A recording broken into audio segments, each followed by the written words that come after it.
Hola, buenas noches. Solamente les pido si me pueden avisar si me escuchan para poder empezar con esta segunda clase.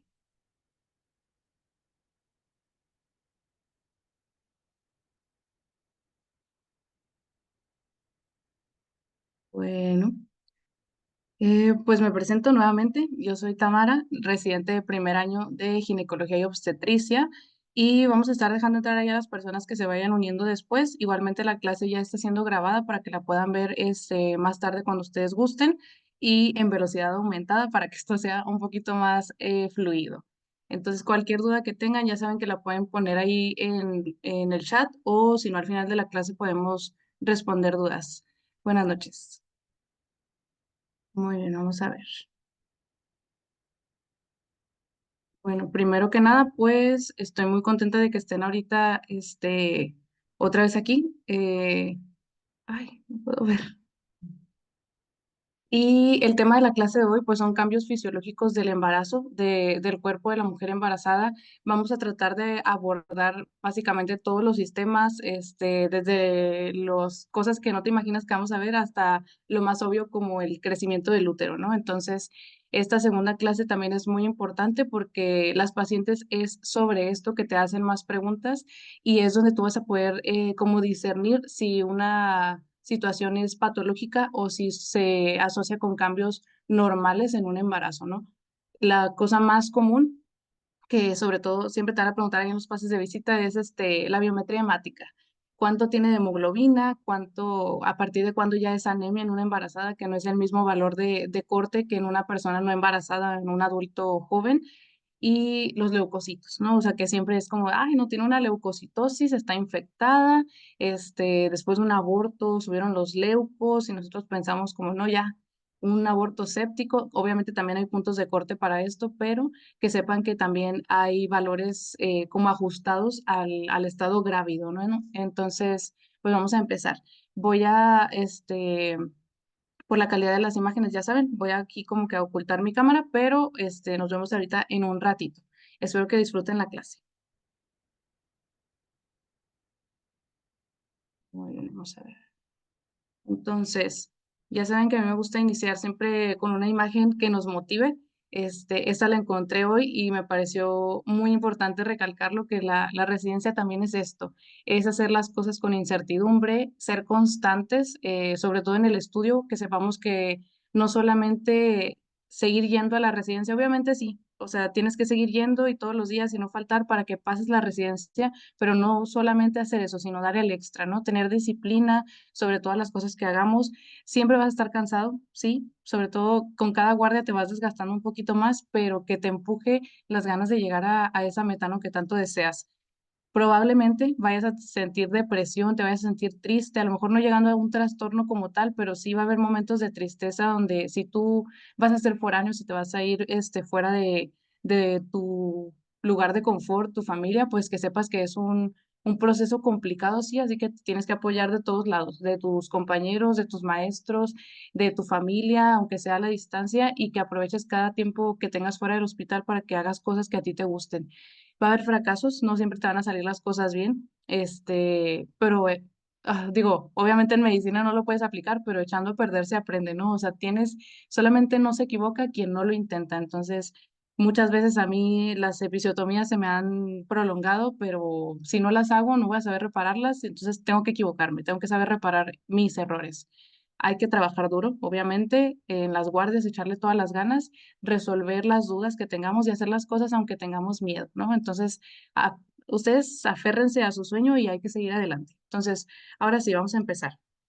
Antes que nada, como así introducción, sabemos que hay muchos cambios que comienzan poco después de la fertilización y van a continuar en todo el embarazo. Igualmente, saber que casi todos estos cambios van a ser reversibles y la mujer casi vuelve a su estado previo al embarazo después de que tiene a su bebé, después del parto y después de la lactancia, sobre todo.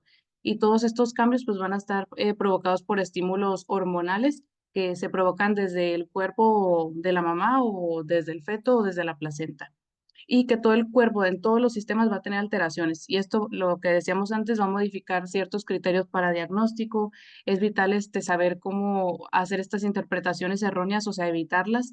y además que ciertos parámetros que se ajustan en el embarazo pueden incluso enmascarar o empeorar enfermedades que ya existían antes. Entonces, ahorita lo vamos a ir viendo más desglosado. Primero vamos a abordar de lleno el aparato reproductor, y empezando con el útero. Saber que en una mujer no embarazada el peso aproximado del útero va a ser de 70 gramos, el contenido va a ser mayormente sólido, va a tener su pared, el de miometrio va a ser más gruesa y tiene una cavidad, puede ser nula o puede ser incluso hasta 10 milímetros que contenga. Y pues obviamente es un órgano muscular, sus paredes, conforme va creciendo el producto de la gestación, se va haciendo más delgadas. Y en cuanto al contenido, puede alcanzar 5 litros o incluso hasta 20 litros o más y llegar a tener un peso de 1100 gramos. Esto describe la literatura. Mayormente todo el tema que estamos abordando me basé en el libro del Williams, que son las bases para estos temas, los principales. Obviamente después vamos a empezar a incluir, sobre todo en las patologías, qué dice la ACOG, qué dice cierta guía, la norma oficial mexicana, la GPC, qué dice Clinic Barcelona, pero en estos temas, pues como son básicos, me fui literalmente a la Biblia de los ginecólogos, ¿no? Que es el Williams. Entonces, sabemos que su pared se va a adelgazar y al término puede llegar a tener un grosor incluso de hasta 1 centímetro. Entonces puede ser muy, muy delgadito. A veces en las cesáreas decimos como es que hay que dejarla que forme segmento, que tenga un poquito de actividad uterina para que esta parte donde vamos a incidir en la cesárea tipo Kerr pues sea más delgada y tengamos menos sangrado, ¿no? Y también pues el miometrio que va a rodear, que sepamos que este miometrio que rodea el sitio donde se implanta o donde va a empezar a crecer la placenta crece más rápido que el resto de las porciones del útero y lo vemos aquí en estas imágenes que les agregué. Entonces, todo esto, adelgazamiento de la pared del miometrio es por acción de estrógenos y también por progesterona.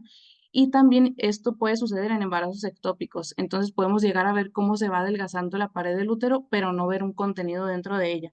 Incluso hasta después de las 12 semanas, el crecimiento del útero ya después de este momento, pues va a estar relacionado con el crecimiento y la presión que hacen los productos de la concepción que están creciendo. Y pues saber que también en el fondo uterino es donde se va a ver la mayor ampliación de esta cavidad. ¿Cómo se disponen los miocitos? Se disponen en 3 capas. La capa más exterior que rodea en el fondo y se extiende hacia los ligamentos que ya habíamos visto en la clase previa. La capa media, que va a ser una densa red de fibras que están perforadas en todas sus direcciones por los vasitos sanguíneos y que esto va a hacer que al momento de que el miometrio empiece a tener su involución, va a constriñir estos vasos y va a cortar totalmente la circulación para control del sangrado y la capa más interna, que es la que va a formar los esfínteres alrededor de los orificios, por ejemplo, de entrada de las trompas uterinas o el orificio cervical interno. Y permítame tantito, déjenme ver por qué se está escuchando esa alarma. Bien rápido.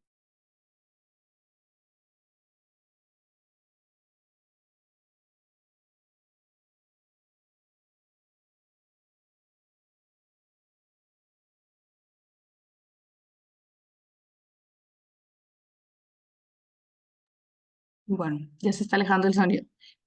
También saber que la forma y posición del útero, primero al inicio, como todos los úteros, tiene una forma piriforme, después se va modificando a una forma más esférica y finalmente a una forma ovoide.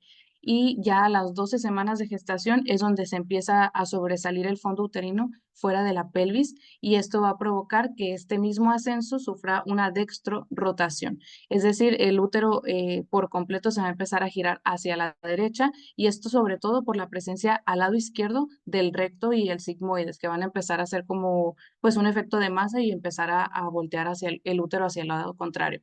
También saber que esto va a provocar pues compresión de los grandes vasos, entonces que aquí es donde está, ay, déjenme, los voy admitiendo más personas, donde va a estar la importancia del decúbito lateral para aliviar cierta presión de los vasos sanguíneos, que ahorita vamos a ver más adelante.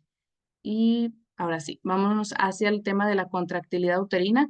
Saber que al inicio del embarazo el útero se va a contraer de forma irregular, que se va a detectar como calambres leves o como contracciones pequeñitas, como cólicos. En segundo trimestre ya podemos detectarlas al tacto bimanual y estas van a llegar a conformar lo que son las contracciones de Braxton Hicks, que estas son esporádicas, duran de aumentan, perdón, durante la última semana o dos y pueden tener una intensidad de 5 a 25 milímetros de mercurio. Y pues esto es lo que se va a malinterpretar por las pacientes, sobre todo en primíparas, como un falso trabajo de parto, que las pacientes van a llegar con esta sintomatología, van a decir que ya tengo contracciones, entonces hay que nosotros poder discernir de dónde son contracciones de Braxton Hicks y dónde ya son contracciones propias del trabajo de parto. Y son todas estas características que le vamos a evaluar a una contracción uterina. Obviamente este tema lo vamos a ver también ya más a profundidad en el registro cardiotocográfico, por ejemplo. Y sobre todo, conforme van avanzando las semanas, se va desarrollando una sincronía de estas contracciones hasta que llegan a aparecer cada 10 a 20 minutos y con cierto ritmo. Esto saber que es más frecuente en las pacientes multíparas, es decir, en ellas se va a desarrollar esta sincronía mucho más rápido y también por eso es que se puede desencadenar un trabajo de parto pues un poquito más fluido, con una dilatación un poquito más rápida, obviamente dependiendo de muchos factores, ¿verdad? Y ahora sí, lo importante para nosotros acá acerca del flujo sanguíneo útero-placentario, saber que al inicio, en el segundo trimestre, puede ser un flujo de 450 mililitros por minuto y puede incluso llegar hasta ser de 750 mililitros por minuto a las 36 semanas de gestación. Todo esto se va a deber a que va a haber un aumento del calibre vascular, una pérdida de las resistencias vasculares y sobre todo también un aumento del calibre venoso y su distensibilidad. La regulación del flujo se va a deber a vasodilatación, aunque los vasitos sanguíneos conservan aún su contractilidad, es decir, aunque estén dilatados y quepa más flujo o haya mayor flujo sanguíneo, puede seguir teniendo contractilidad y esto pues en ciertas patologías va a ser importante, por ejemplo, en la preeclampsia. Aquí en el caso del óxido nítrico, que es un vasodilatador muy importante, que va a ser desencadenado por efecto de estrógenos, progesterona, activina, factor de crecimiento placentario y factor de crecimiento endotelial vascular. Este, Todos estos van a aumentar la óxido nítrico sintetasa endotelial y la producción de óxido nítrico. Entonces nos van a favorecer la vasodilatación y por ende el flujo sanguíneo útero-placentario. En el caso de la preeclampsia, hay una alteración con este receptor que menciono aquí, que no lo voy a leer porque está muy largo, pero este receptor va a estar aumentado en el caso de las preeclampsias y lo que hace es que va a disminuir, por ejemplo, el factor de crecimiento placentario, el factor de crecimiento endotelial vascular y por ende van a disminuir la presencia de óxido nítrico o su síntesis y por ende van a disminuir el flujo sanguíneo útero-placentario. Entonces, esta es una forma de explicar una pequeña parte de la fisiopatología de la preeclampsia. Y vamos más adelante.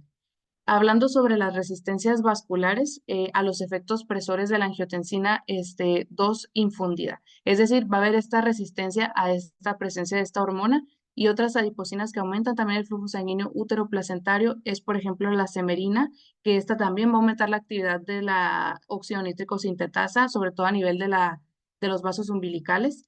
La bisfatina, que también aumenta la secreción de los factores que mencionábamos, como el de crecimiento endotelial y esto en las células epiteliales del amnios placentario, es decir, a nivel de la placenta es donde directamente van a favorecer su flujo.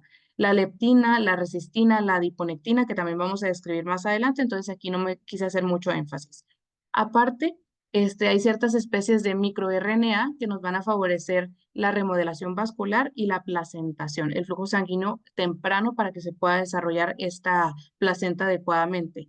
Y hay ciertas anomalías de este microRNA que nos van a favorecer todo lo contrario, o sea, que no haya una placentación adecuada y esto lo vamos a ver asociado a preeclampsia, a restricción de crecimiento intrauterino y a diabetes gestacional.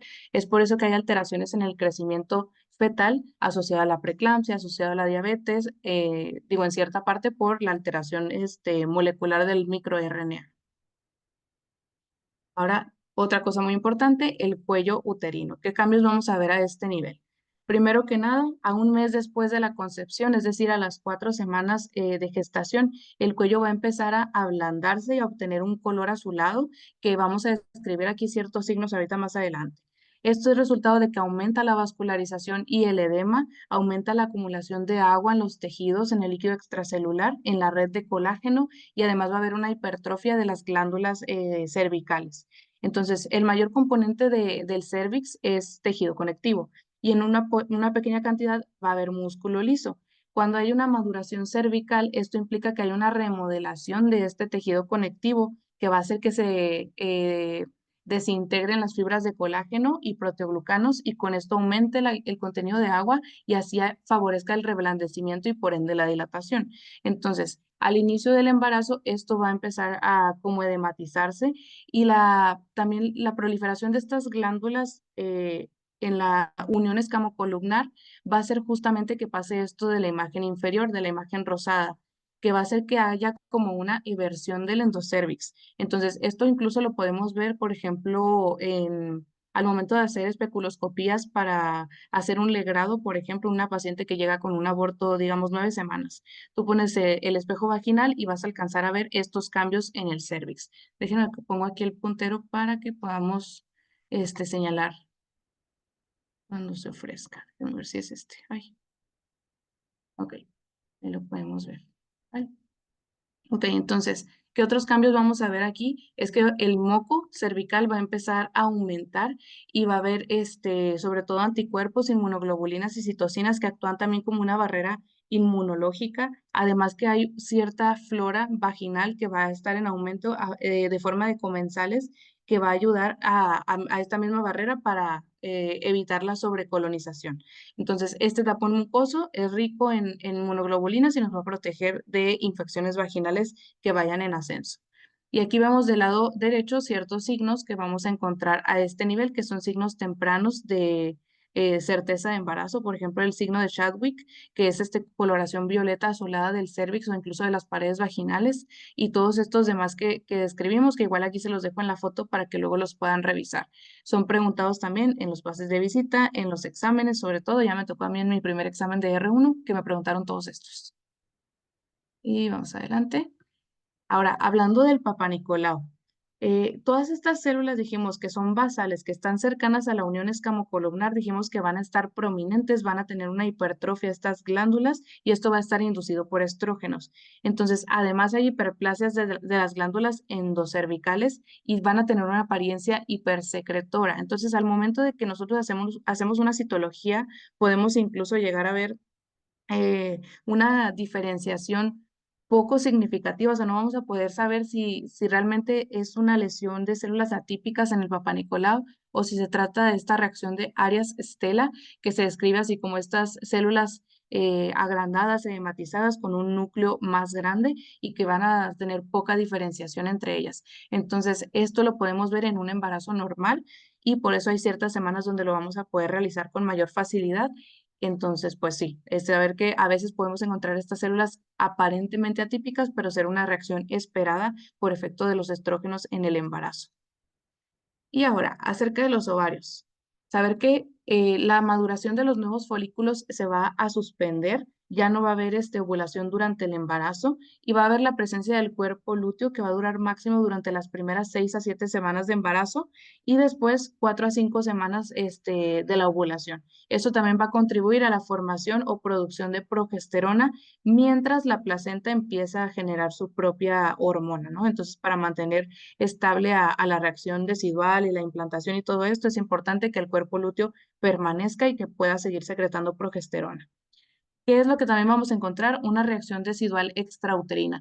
Aquí en esta parte no encontré ninguna imagen real, pero al momento ya después que les toque entrar a cesáreas, van a ver cómo ya después de que limpian sus correderas y que se asoman a ver que estén los dos ovarios, que estén las dos trompas, van a alcanzar a ver en el borde de los ovarios cómo hay una pequeña como respuesta inflamatoria, como que crecimiento ahí de tejido debajo como una capita y esto es esta reacción decidual extrauterina que deriva de mesénquima subcelómico o incluso también puede ser provocado como lesiones endometriósicas por efecto de la progesterona que va en aumento.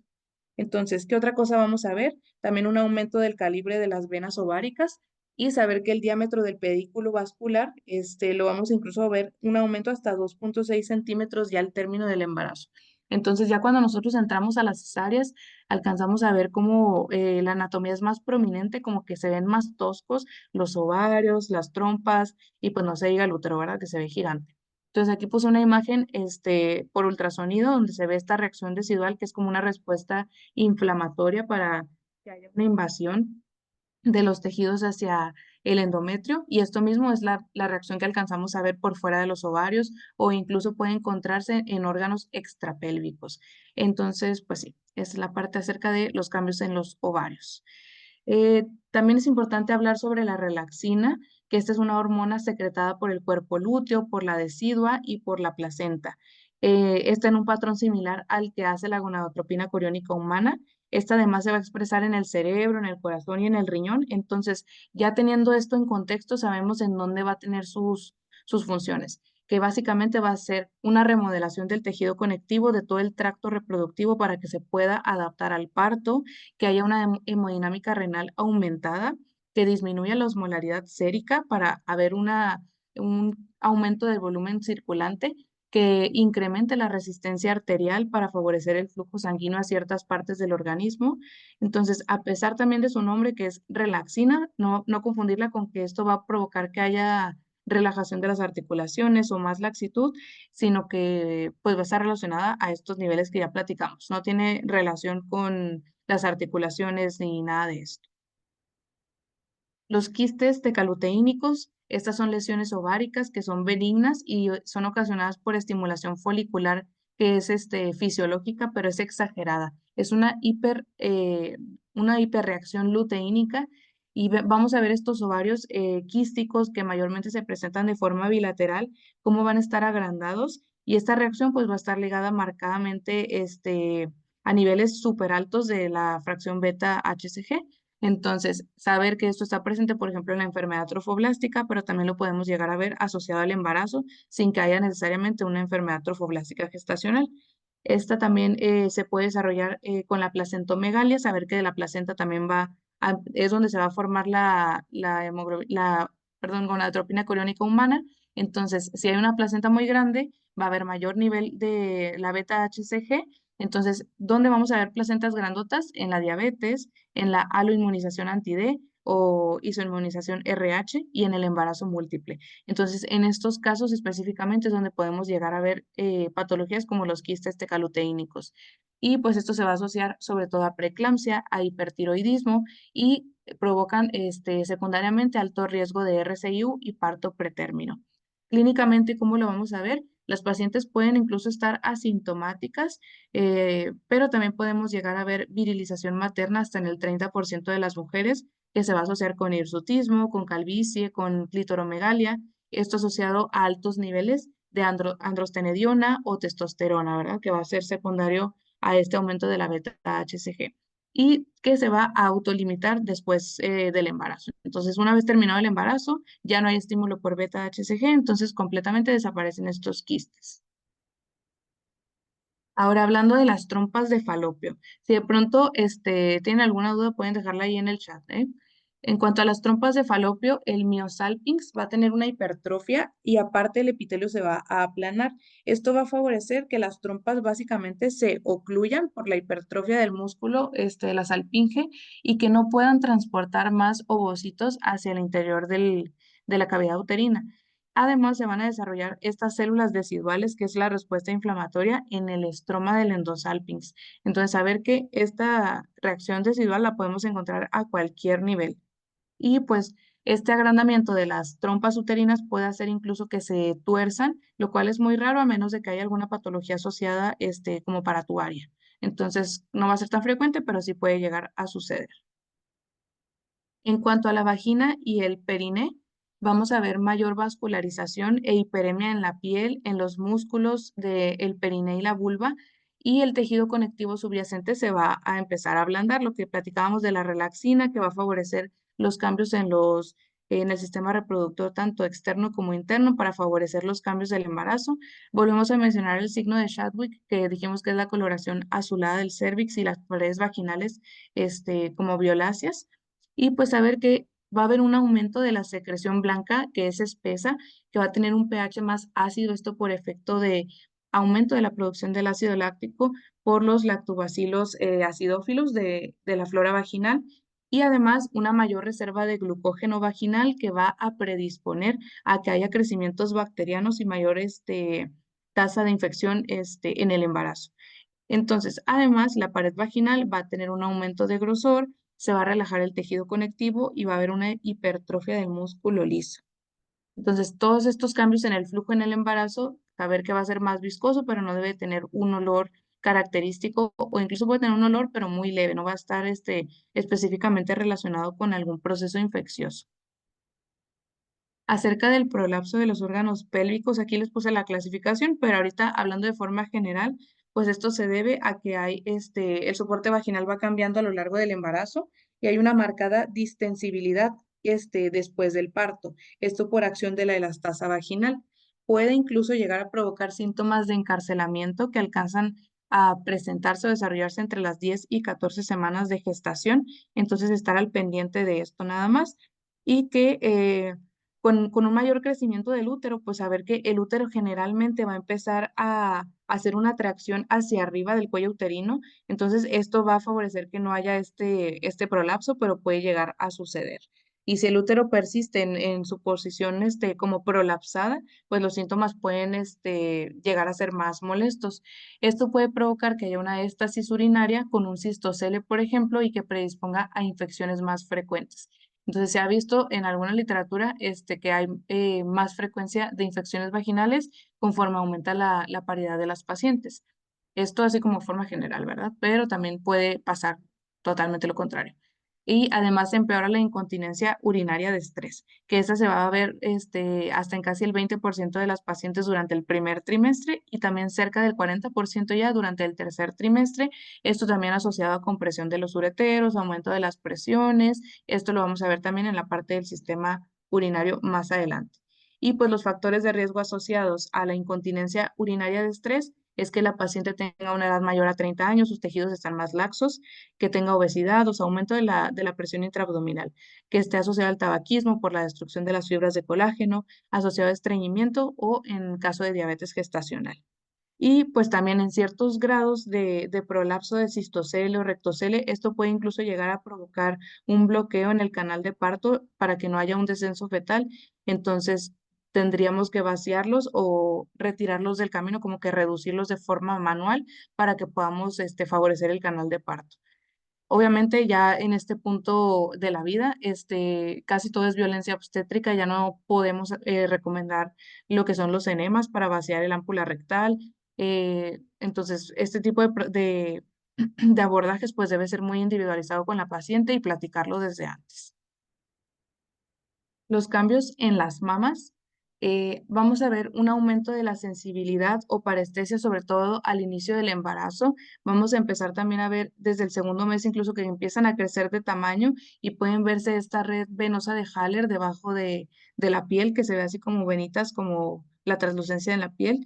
También los pezones van a aumentar de tamaño, van a estar más pigmentados, van a ser más eréctiles y después de los primeros meses vamos a empezar a ver las areolas más profundas y pigmentadas. Empieza también una producción de calostro que puede presentarse, empezar a provocarse por un masaje suave de los pezones. También las glándulas de Montgomery, vamos a verlas dispersas en las areolas y estas van a estar pues más hipertróficas. Podemos llegar a ver las estrías por el crecimiento de los tejidos, la distensión de estos. Incluso llegar a provocar gigantomastia, que esta pudiera en un extremo llegar a necesitar una reducción quirúrgica en el posparto, que esta pues es muy dolorosa. Y saber también que la cantidad de leche producida no tiene relación con el tamaño de la mama, sino que esto es algo más como efecto hormonal y de estímulo pues, del bebé, ¿verdad? Entonces, no porque las pacientes empiecen a decirnos como de que, ay, están creciendo mucho los pechos, significa que tengan mucha leche. Es hipertrofia, es hiperplasia de los diferentes planos de tejidos. Acerca de la piel, hablando de la pared abdominal, vamos a poder ver estrías gravídicas, que estas son como vetas rojizas y van a estar ligeramente deprimidas. Aproximadamente 70% de las pacientes primíparas lo presentan en el abdomen, 33% en las mamas y 41% en los muslos y las caderas. Y los factores de riesgo más frecuentes para esto, pues es que tengamos una mamá muy joven, antecedentes familiares, que tenga un peso pregestacional muy bajo y una ganancia, y dependa de la ganancia ponderal en el embarazo, obviamente. O sea que si acumula más grasita, pues va a haber más distensión, entonces esto va a provocar más estrías. ¿Qué otra cosa podemos llegar a ver? La diástasis de los rectos, que esta básicamente es una pérdida de la resistencia a la tensión intraabdominal. También podemos ver hiperpigmentación, por ejemplo, en la línea alba, que se va a poner más oscura, y esto lo vamos a ver más acentuado todavía en pacientes de tez más oscura.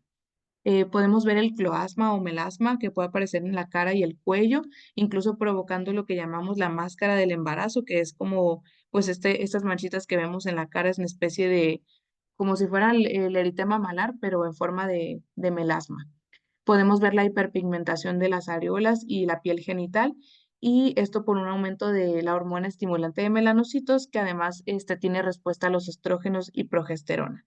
¿Qué cambios vasculares vamos a ver? La presencia de angiomas o arañas vasculares, así como se ve los angiomas en la imagen superior derecha.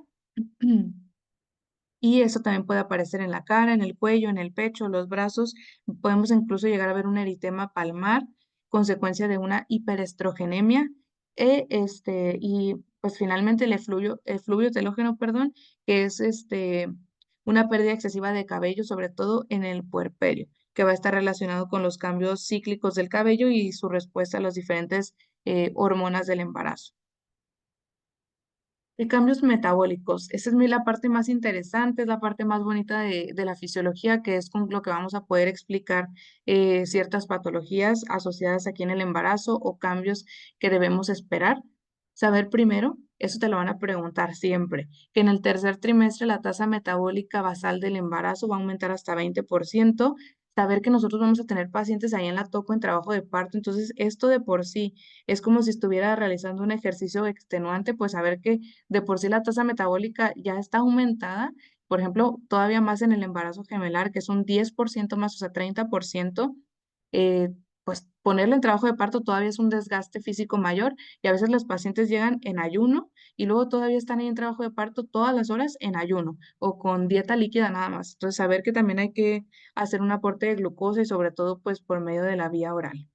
Eh, Entonces, toda esta demanda total adicional de energía en el embarazo se puede calcular también en porcentaje de kilocalorías que requiera, y esto pues hablando de la nutrición, y va a tener repercusión en todos los sistemas, pues va a aumentar el metabolismo en todos los niveles que ahorita vamos a ir platicando. Acerca de la ganancia ponderal, mayormente se va a atribuir al útero y su contenido, pero también a las mamas, al volumen circulante que va a aumentarse y al aumento de líquido extracelular que va a ser extravascular. Además, la madre tiene ciertas reservas maternas, valga la redundancia, como es la acumulación de agua, de grasa y de proteínas, que también van a hacer un aumento del peso, y saber que en promedio el peso va a aumentar hasta 12,5 kilos o lo que es equivalente a 27,5 libras. Y aquí en esta tablita vemos como la separación por trimestre, que son la ganancia en gramos al día, tanto total de peso como el depósito de proteínas, depósito de grasa y la demanda estimada, la demanda energética a partir de esta tasa metabólica y el depósito de energía ya calculado en kilocalorías o kilojoules al día. Entonces, esta tablita también es muy importante que la tengan ahí a la mano para que la guarden y la traigan ahí en el hospital. Este cuadrito también me gustó porque está asociado, nos relaciona aquí el aumento del peso según los tejidos y fluidos. Por ejemplo, hablando del feto, que a las 10 semanas va a tener un peso de 5 gramos, a las 20 semanas 300 gramos, a las 30 semanas 1,5 kilos y a las 40 semanas un peso estimado en 3,400.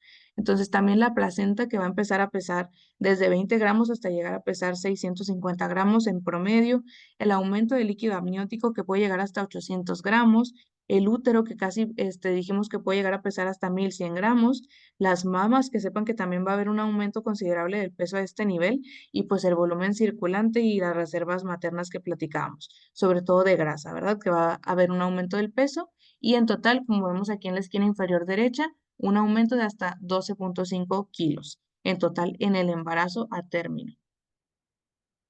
Acerca del metabolismo del agua, pues entender que va a haber una mayor retención y va a haber una disminución de la osmolalidad plasmática hasta 10 miliosmoles por kilo. Entonces, de la osmolalidad normal, sérica en una persona adulta, va a haber una disminución de esta hasta 10 miliosmoles por kilo, y esto va a ser completamente normal. Por efecto de diferentes hormonas, ya platicábamos sobre la relaxina que nos va a tener una función a nivel del sistema renina-angiotensina, y esto va a favorecer que haya un restablecimiento del umbral osmótico para la sed y sobre todo de la secreción de vasopresina, entonces, que es la hormona antidiurética. Aquí, como forma general, a término, el contenido de agua del feto, la placenta y el líquido amniótico puede aproximarse a los 3,5 litros, pero otros 3 litros de volumen sanguíneo expandido y el crecimiento del útero y de las mamas va a estar asociado a esta acumulación de agua. Entonces, en total, vamos a tener una cantidad extra en el cuerpo de 6,5 litros. Entonces, sí es muchísimo y tenemos que siempre mantenerlo como en forma de homeostasis, ¿verdad? En la mayoría de las pacientes embarazadas, sobre todo al final del día, vamos a llegar a ver un edema que está marcado en los tobillos, en las piernas, y esto asociado a la compresión de los vasos y pues a la misma gravedad. Entonces, esto sobre todo, pues por la presión venosa que está debajo del nivel del útero como oclusión de la vena cava. Aquí vamos a ver, perdón, antes de eso.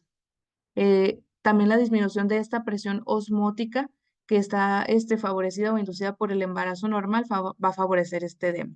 Entonces, saber que esta retención de agua va a ocasionar que básicamente se diluya todo el contenido que encontramos en la circulación.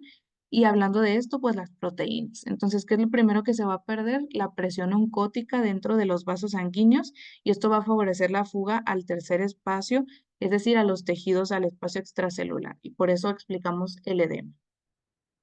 Déjenme tomar un poquito de agua.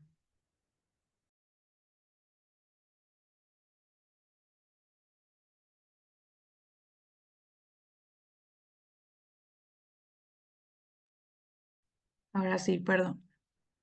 Acerca del metabolismo proteico, dijimos que todos los sistemas, los productos de la concepción, el útero, la sangre, son relativamente ricos en proteínas. Y esto, mayoritariamente en lugar de grasas o carbohidratos. Entonces, el consumo de proteínas en la mamá esperaríamos que fuera mayor por los requerimientos de estas. Sin embargo, aunque la mamá no tenga un consumo proteínico, aumentado, siempre y cuando se alimente bien, no va a tener repercusión en el peso al nacer del feto. Entonces, sí es importante el consumo de proteínas basal, pero tampoco hace mucha diferencia si la paciente está bien alimentada. Acerca del metabolismo de los carbohidratos, el embarazo normal se caracteriza por una hipoglucemia leve, perdón, en ayunas, una hiperglucemia postprandial y una hiperinsulinemia. Esto lo vamos a ir explicando. Es un estado básicamente de resistencia a la insulina periférica. ¿Por qué razón? Porque lo que buscamos es favorecer que llegue la glucosa hacia los tejidos fetales. Entonces, esta respuesta que es un estado de resistencia a la insulina, está inducida por el embarazo, asegura que la glucosa postprandial pueda llegar al feto y no se vaya a utilizar pues básicamente en la mamá. Esta sensibilidad a la insulina en el embarazo normal ya tardío puede ser hasta del 70%, o sea, del 30 a 70% más bajas que en las mujeres que no están embarazadas. Entonces, sí es un aumento considerable y es por eso que es tan importante hacer los tamizajes pues, de resistencia a la insulina, de diabetes, porque puede estar inducido básicamente por el estado gravídico que se desencadene una diabetes gestacional, sobre todo si hay más factores de riesgo. Las hormonas relacionadas con esta resistencia a la insulina periférica pues van a ser la progesterona, la hormona del crecimiento que está derivada de la placenta, la prolactina y también el cortisol. Además de todo esto, vamos incluso a ver una gluconeogénesis hepática aumentada, que esta la vamos a ver tanto en pacientes embarazadas con diabetes gestacional y sin diabetes gestacional, sobre todo en el tercer trimestre. Entonces, esta resistencia a la insulina favorece la acumulación de glucosa en la sangre y pues su llegada hacia los tejidos fetales. Además, vamos a ver un estado de inanición acelerada, porque la mujer embarazada va a cambiar de un estado postprandial, es decir, con niveles altos y sostenidos de glucosa como si acabara de comer, a un estado de ayuno con una disminución de la glucosa plasmática y aminoácidos que van a estar siendo aprovechados pues por el bebé. Esto va a hacer que aumenten los niveles séricos de ácidos grasos libres porque de algún lado vamos a tener que movilizar la energía. Entonces, a su vez, los triglicéridos y el colesterol. Entonces, cuando se prolonga el ayuno o este estado de resistencia a la insulina para hacer que favorezca los nutrientes hacia el feto, todas estas alteraciones van a ser tan exageradas que incluso pueden llegar a ocasionar una cetonemia.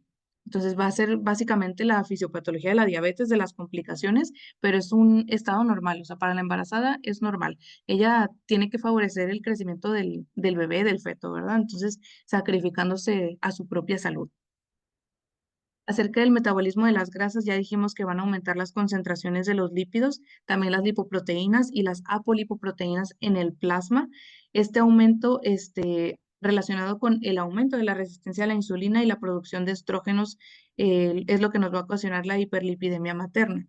Entonces, en el tercer trimestre, el almacenamiento de esta grasa disminuye o incluso va a desaparecer por completo y es consecuencia de una actividad lipolítica potenciada. O sea, es un estado catabólico que favorece el uso de estos lípidos como una fuente de energía y esto hace que se ahorre glucosa y aminoácidos para el feto. Es decir, y toda la energía que va a estar necesitando la madre va a estar siendo obtenida a partir del tejido adiposo, de los triglicéridos, de las lipoproteínas y vamos a ver, por ende, aumentados sus niveles en promedio en el embarazo. Por ejemplo, el colesterol total ya no tiene un nivel límite de 200 como en el resto de la población adulta joven, sino que va a incluso llegar hasta 267 más menos 30 miligramos de cilitro.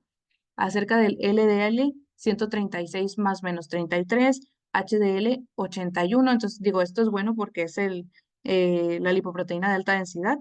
También los triglicéridos van a tener un aumento de 245 más menos 73. Entonces, a la hora de que nosotros estamos viendo un perfil lipídico en una embarazada, saber que tenemos que movilizar nuestros rangos superiores e inferiores también de nuestros valores normales, ¿no? O sea, no pensar de que no, ya la paciente tiene hipercolesterolemia y a empezarle a buscar más patologías en forma de internistas, pues no, saber que es un estado de hiperlipidemia fisiológica. Entonces, después del parto otra vez disminuyen estos niveles y también la lactancia va a favorecer que se reduzcan sobre todo los triglicéridos y aumente el HDL.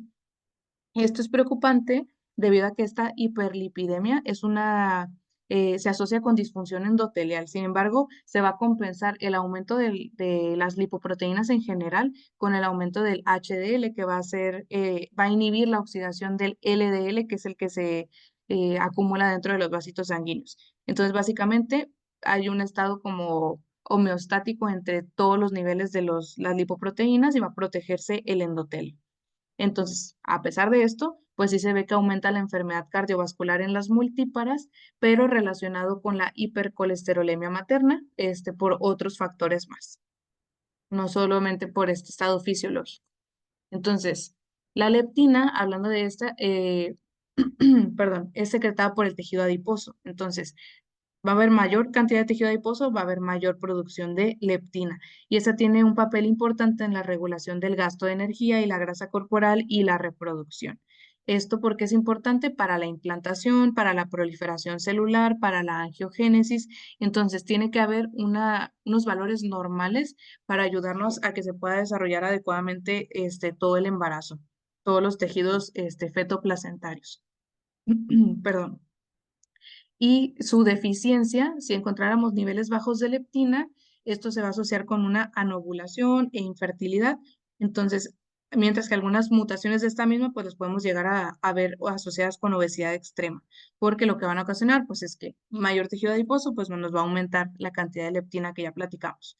En las mujeres embarazadas que tengan peso normal, los niveles séricos de leptina van a aumentar y van a alcanzar su punto máximo durante el segundo trimestre y va a tener una meseta, esto hacia el término del embarazo, con concentraciones incluso 2 a 4 veces más altas que al inicio o que en las mujeres no embarazadas.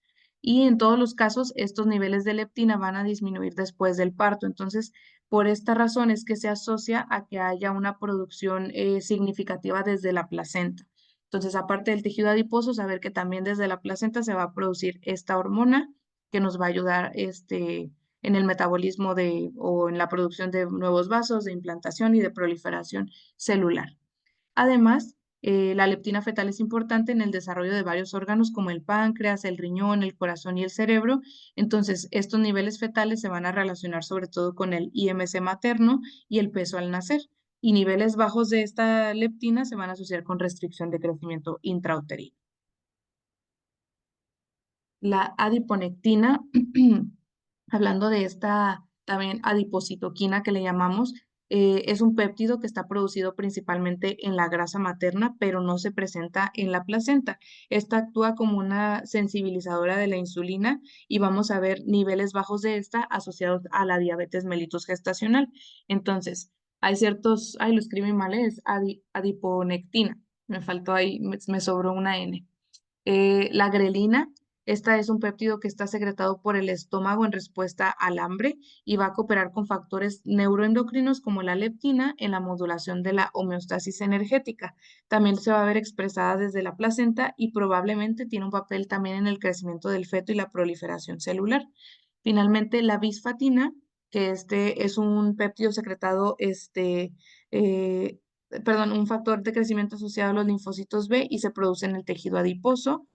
Sus niveles elevados van a alterar la contractilidad uterina y esta es una base para entender por qué las pacientes con obesidad materna tienen un riesgo aumentado de parto disfuncional, porque van a tener mayor cantidad de bisfatina y por ende mayor alteración en la contractilidad uterina. Es decir, pacientes que están con ciertos grados de obesidad pueden llegar a tener distocias de contracción, por ejemplo, en el momento del trabajo de parto y pues terminar en un desembarazo abdominal o cesárea. Acerca del metabolismo mineral y los electrolitos, hablando específicamente del sodio y el potasio, saber que los niveles de estos van a estar aumentados y se van a retener hasta 1000 equivalentes de sodio y 300.000 equivalentes de potasio en el cuerpo. Además, vamos a tener aumentada la tasa de filtración, no solamente de estos electrolitos, pero pues hablando de ellos, y su excreción de estos, sin embargo, no van a cambiar porque también va a haber una resorción tubular mejorada. ¿A qué se debe? El potasio va a estar relacionado con un volumen plasmático expandido, el sodio también por modificación de la osmorregulación y la reducción del umbral para que se liberen arginina y vasopresina, pues va a promover la retención de agua libre y por ende una hiponatremia dilucional. Entonces, este efecto sobre el sodio, sobre todo, es lo que nos va a favorecer que haya una retención de agua y un aumento del volumen circulante.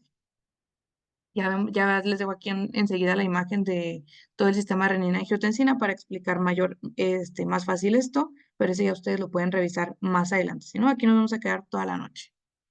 Acerca del calcio, este tema se me hizo muy interesante, entender por qué vemos una disminución del calcio total sérico, porque hay una reducción de los niveles de albúmina en el plasma por la hemodilución, y a su vez pues va a haber una disminución del calcio no ionizado, o sea, todo lo que está unido a esta proteína pues básicamente va a estar en disminución respecto a la cantidad de volumen circulante.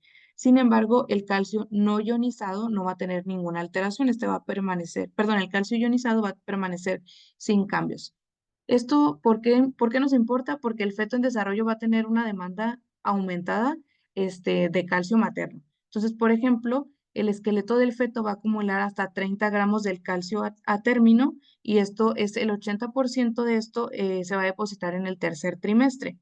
Entonces, esta demanda del feto de calcio se va a satisfacer porque se duplica la absorción de calcio intestinal materna, que está mediada por la 1,25-dihidroxivitamina D, que es la D3, y estos niveles más altos de vitamina D posiblemente también estimulen un aumento doble en los péptidos que se relacionan con la paratormona producidos por varios tejidos como la placenta.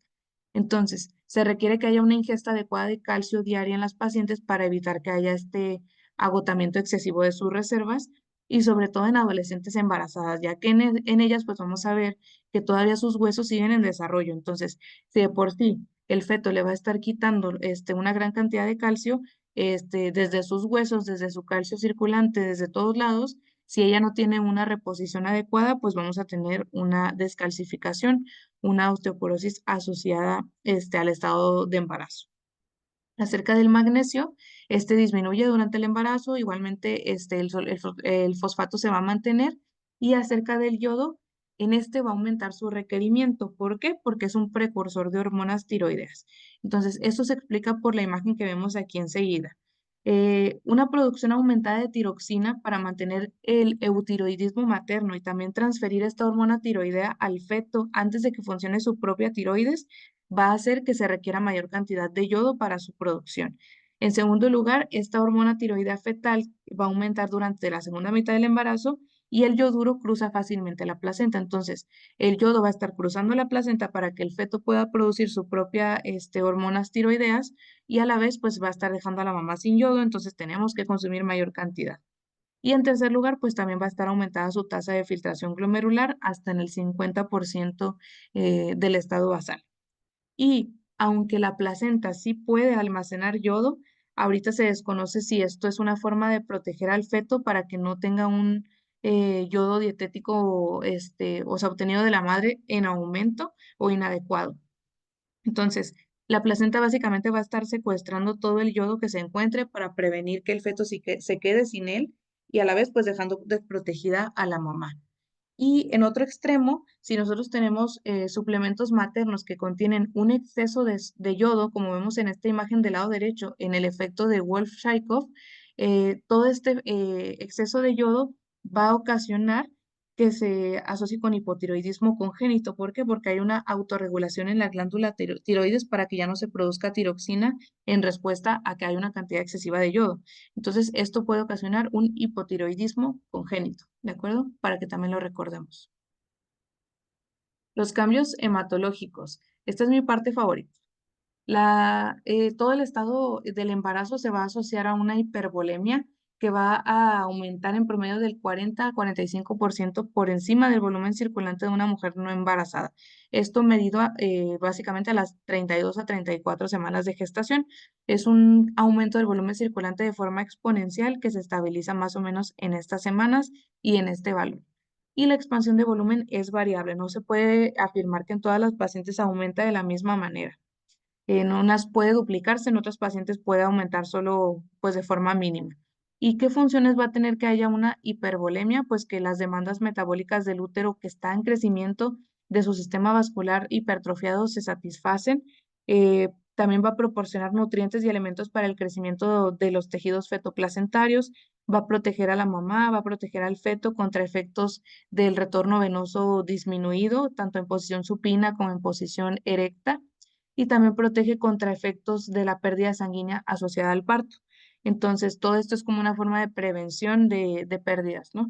Entonces, en porcentaje puede incluso aumentar hasta el 50%, el ritmo cardíaco saber que también va a aumentar en la mamá hasta 15 latidos por minuto y a su vez va a haber una disminución de la presión sanguínea por la pérdida de las resistencias vasculares.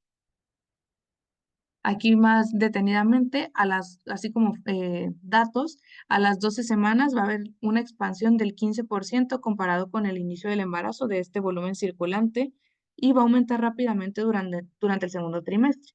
El aumento va a ser todavía más dramático en gestaciones múltiples. Todo esto lo podemos ver asociado aquí en las imágenes de abajo. Y también va a haber un aumento del volumen de plasma, esto en mayor porcentaje, y en eritrocitos. Entonces, el aumento promedio de eritrocitos es de 450 mililitros. Y por consiguiente también va a haber un aumento del recuento de reticulocitos que va a estar asociado a un aumento de la eritropoyetina. Entonces va a haber mayor cantidad de plasma, va a haber mayor cantidad de eritropoyetina que va a estar formando más reticulocitos y más eritrocitos finalmente. Esto todo sirve como una reserva materna para evitar la descompensación con la pérdida de sangre. Mm. Acerca de las concentraciones de hemoglobina y hematocrito, también debido al aumento brusco del plasma, la concentración de hemoglobina y hematocrito van a disminuir también durante el embarazo. Esto disminuye la viscosidad sanguínea y saber que hasta en 5% de las mujeres van a llegar a tener valores menores de 11 gramos por decilitro al término del embarazo. Esto se considera normal y generalmente se asocia ya a deficiencia de hierro en lugar de hipervolemia. Entonces, la hipervolemia sí va a hacer que disminuya la hemoglobina, pero no que ocasione anemia. No va a ser consecuente de ello, sino que ya al ver valores menos de 11, ya se van a asociar a pérdida de hierro, no tanto a la hemodilución. Acerca del metabolismo del hierro, también el contenido total en la mujer adulta, que varía de 2 a 2,5 gramos en total. Las reservas de hierro en mujeres jóvenes es de 300 miligramos y va a haber niveles más bajos de hierro en las mujeres asociados, por ejemplo, a pérdidas de sangre menstrual, el aumento de la hepcidina como inflamación.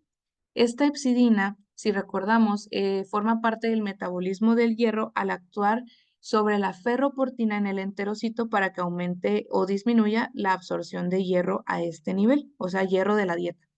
Entonces, la hepcidina va a disminuir en casos de deficiencia de hierro. La hepcidina, digamos que es como el cadenero del antro, que está ahí parado para que nadie pase. Entonces, en los casos en que hay una deficiencia de hierro en el cuerpo, la hepcidina no está, desaparece, disminuye su secreción hepática, entonces no va a funcionar como cadenero y va a permitir que la ferroportina abra su puerta al hierro que está en el tracto gastrointestinal y este se absorba. Esto como efecto, ya sabemos, de la deficiencia de hierro, de la testosterona, del estrógeno, de la vitamina D y de la prolactina. Entonces, todo esto va a favorecer que disminuya la hepcidina y a su vez aumente la absorción de hierro mediante la ferroportina en el enterocito. Los requisitos de hierro, los podemos describir de esta forma. 1000 miligramos de hierro se necesitan para un embarazo normal. De estos, 300 miligramos se transfieren al feto y la placenta y 200 miligramos los vamos a estar perdiendo en las rutas de excreción, por ejemplo, en forma de descamación del intestino, en sangre menstrual, otras pérdidas de sangre en otros lados, desprendimiento de las células de diferentes mucosas. eh, y este aumento de volumen que platicábamos antes de los eritrocitos, que son 450 mililitros en promedio, van a requerir otros 500 gramos de hierro, porque esto se explica porque cada mililitro de eritrocitos contiene 1,1 miligramos de hierro. Entonces, en total, aparte de nuestros requerimientos basales, 500 miligramos vamos a necesitar solo por esa expansión de volumen que ya mencionábamos. Y el requerimiento promedia finalmente en 6 a 7 miligramos al día. Esto no se va a poder, o es muy complicado obtenerlo de la dieta. Entonces, por eso es tan importante que haya una suplementación de hierro. Sin esta suplementación de hierro no se va a desarrollar este incremento eh, óptimo del volumen de eritrocitos maternos y por ende vamos a predisponer a hipoxia en los tejidos y a mayor cansancio y fatiga maternas. Y pues obviamente a fatiga o que no se satisfagan todos los tejidos fetales. También la producción de los glóbulos rojos no se ve afectada porque la placenta va a transferir hierro, incluso si la madre tuviese una anemia ferropénica grave. O sea, el feto básicamente es bien egoísta. El feto está ahí, invadiendo. Yo sé que suena muy feo, pero es como si fuera un parásito, ¿no? O sea, de que está ahí dentro de la mamá y está absorbiendo todos sus nutrientes, está aprovechándose de todo y no está dando nada a cambio. Entonces, el bebé va a decir, no, pues yo tengo que mantener mis reservas, entonces la placenta va a funcionar como forma de almacenamiento de hierro para que el bebé nunca se quede sin poder hacer una producción de sus propios eritrocitos y por ende que no se quede sin oxigenación. Entonces, esto, a pesar de que la mamá esté teniendo una anemia ferropénica grave, severa, que ya no tenga reservas de hierro, al feto le va a valer papa. O sea, el feto va a decir, yo tengo que mantener. Acerca de las funciones inmunológicas, eso está bien padre. Ayer justamente lo estaba releyendo y dije, wow, no lo había pensado de esta forma. Básicamente tiene que haber una supresión de las funciones inmunológicas humorales y mediadas por células. ¿Por qué? Porque sabemos que todos los tejidos fetales pues están formados por genes o por células que provienen de otro DNA que vienen de la parte paterna y que vienen a crecer dentro del cuerpo materno.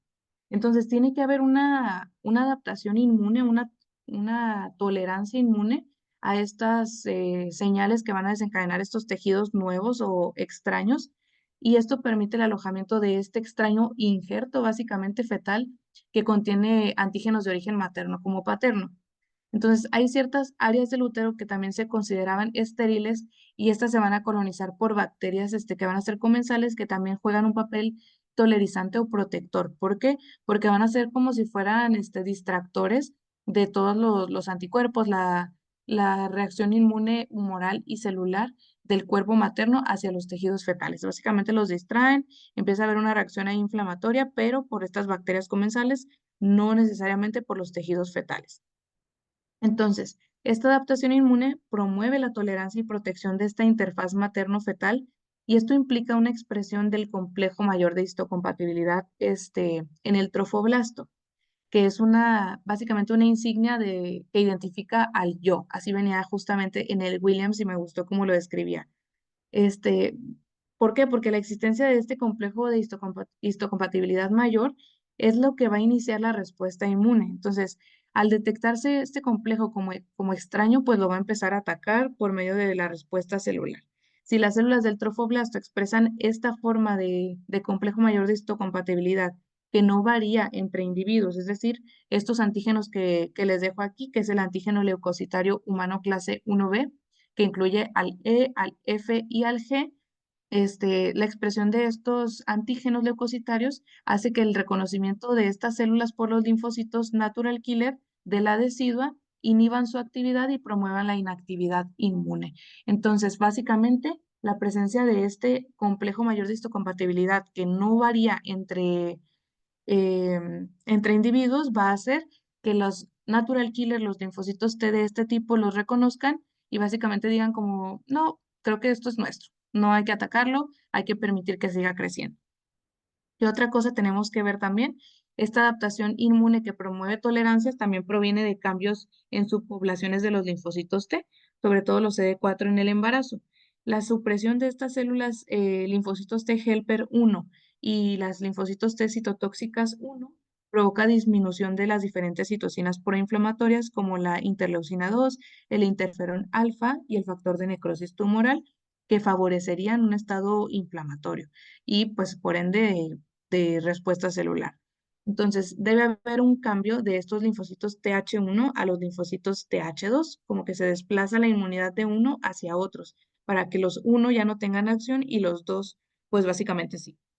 Entonces, también se explica la remisión relacionada en el embarazo de algunos trastornos autoinmunes que son mediados por respuesta celular, como son las artritis reumatoide, la esclerosis múltiple, la tiroiditis de Hashimoto. ¿Por qué? Porque esta respuesta inmune celular básicamente está como apagada. Entonces va a hacer que durante el embarazo mejoren estos trastornos.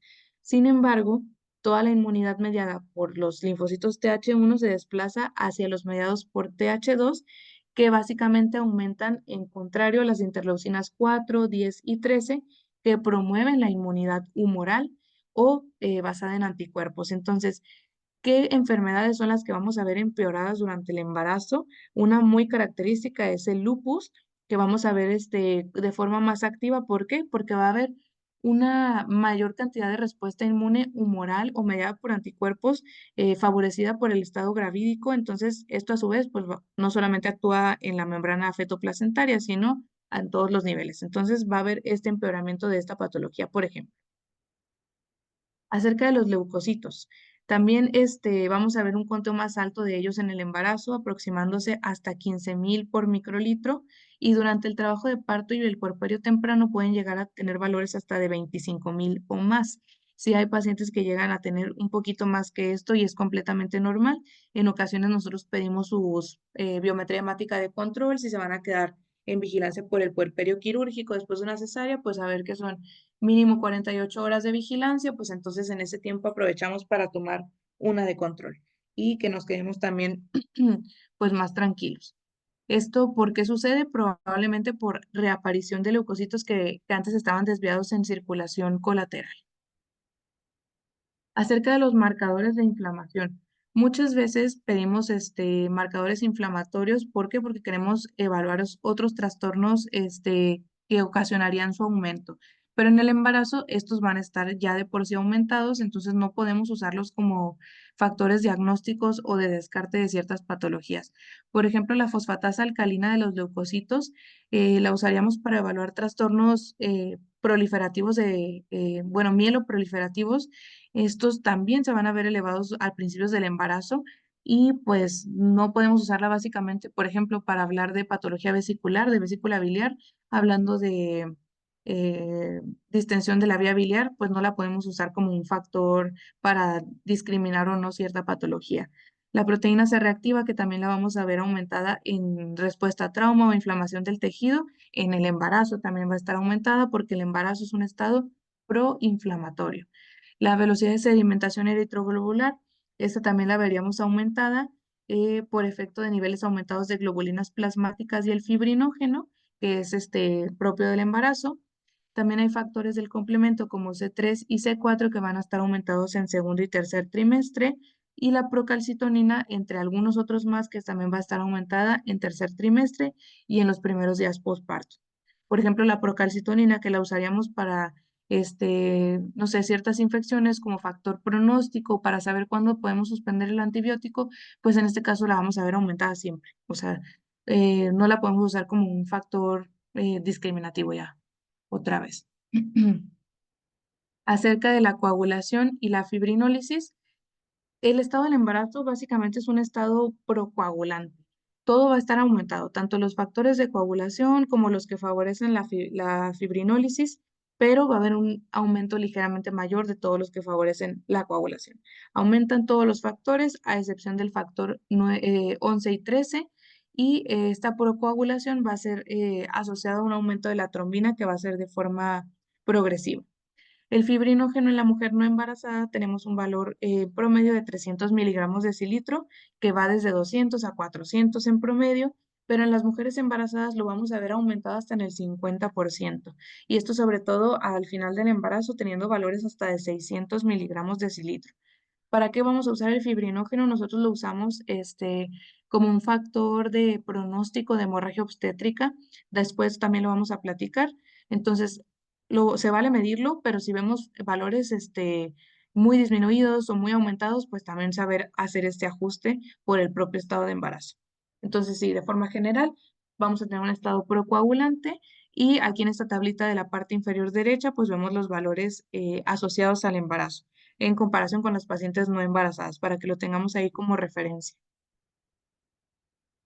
Acerca de las proteínas reguladoras, estos básicamente son inhibidores naturales de la coagulación, que son la proteína C y S y la antitrombina. Todos estos, hay una resistencia en el embarazo a ellas hasta las 72 horas posparto, que hay un retorno a sus niveles normales. Es por esto que vemos un estado procoagulante también, porque van a estar inhibidas durante el embarazo, para que se favorezca la coagulación. Acerca de las plaquetas, también van a estar disminuidas por dos factores, por hemodilución y también asociado a hiperesplenismo por el embarazo, que incluso puede llegar a aumentar el volumen del vaso, perdón, hasta en un 50% al término. Entonces, aunque nosotros veamos trombocitopenia, pues también hay ciertos valores para asociarlo en compañía de otros parámetros con patologías como la preeclampsia, como el síndrome de HELP, y siempre obviamente que encontremos plaquetas disminuidas, pues buscar otros síntomas, como hematomas, hemorragias, sangrado de encías, erupciones cutáneas, para poder descartar algún otro trastorno que esté enmascarado por esta disminución propia del embarazo. Acerca del sistema cardiovascular. Voy a tener otra pequeña pausita para tomar agua porque ya me estoy quedando sin voz. Permítame un segundo.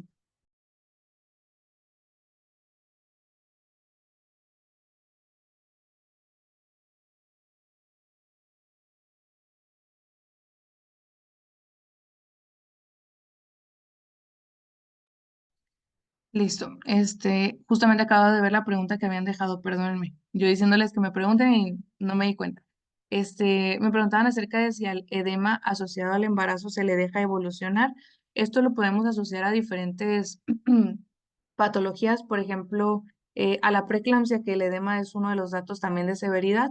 En esos casos, pues no, ¿verdad? O sea, asociado a otras patologías, sí hay que hacer algo al respecto, como favorecer el retorno venoso, pero si la paciente no se siente muy incómoda, esto con los cambios de posición podría favorecer el retorno venoso de la circulación distal hacia la circulación proximal.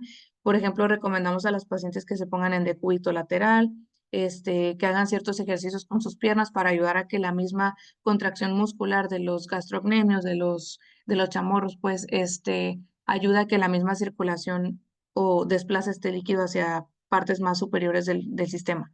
Entonces, solamente en caso de que haya sintomatología, sí podemos ayudar con tratamiento conservador. También el uso de medidas de compresión se puede hacer sin problema para que le sea menos molesto a la paciente, pero no debería ser patológico a menos que se asocie a otras cosas como aumento de la presión arterial, vasoespasmo en cualquier otro nivel.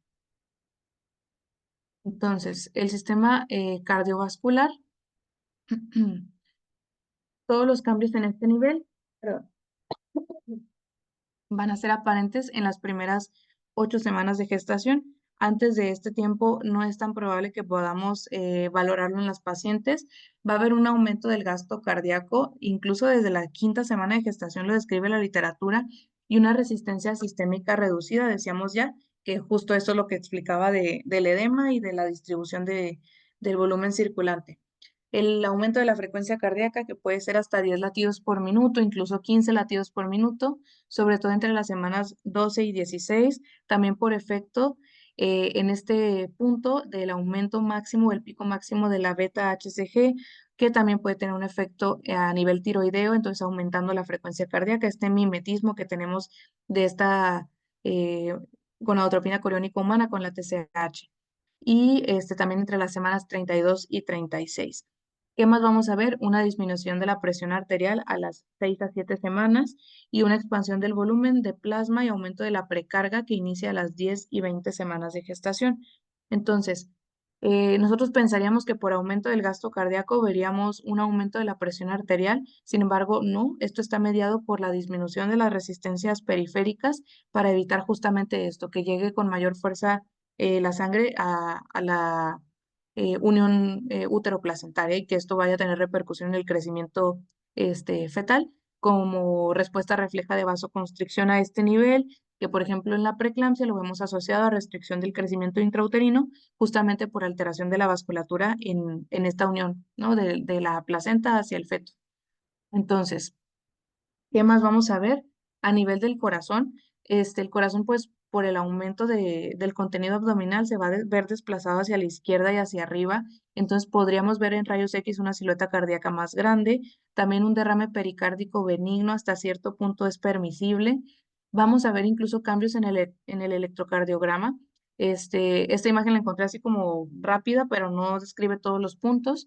Pero ¿qué vamos a encontrar? Pues una desviación del eje hacia la izquierda. Entonces, esto esperado por el cambio de posición que se desplaza por el diafragma que está más arriba, las ondas Q en derivaciones de 2, 3 y ABF, las ondas T planas o invertidas en 3 y en las precordiales B1 a B3, ruidos cardíacos también, que vamos a ver una división exagerada del primer ruido, un segundo ruido poco definido, incluso no podemos llegar a escucharlo y no ser patológico, un tercer ruido fuerte por el llenado rápido de los ventrículos y también puede aparecer incluso un soplo sistólico hasta en el 90% de las pacientes. Entonces, hay ciertas patologías cardíacas que nosotros al ver un electrocardiograma tan simple, por ejemplo, decir, no, la paciente se me está infartando, ya veo ondas Q y ya veo ondas T y todo esto, y no ser necesariamente patológico, sino solamente secundario a estos cambios de volúmenes y de la función cardíaca.